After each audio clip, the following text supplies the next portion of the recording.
nicyo gisobanuro nyacyo cy'ubuzima.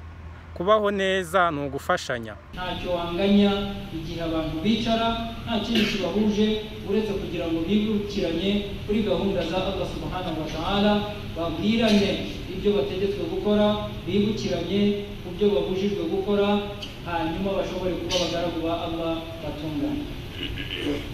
Iyo tuvuga abakene, aruhita wumva abashoboye.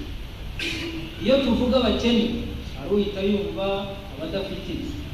Iyo tuvuga abakene, aruhita yumva abadafite ibyo bambara. Iyo tuvuga abakene, aruhita yumva abashobora kuba badafite uburyo bwo kwivuza babayeho na.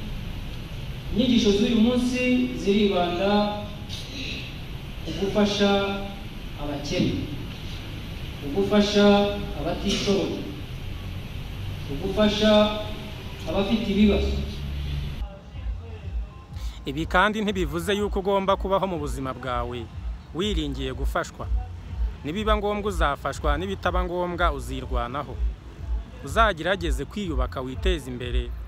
Intambara utafashije kurwana n'abandi nawe yirwanirire.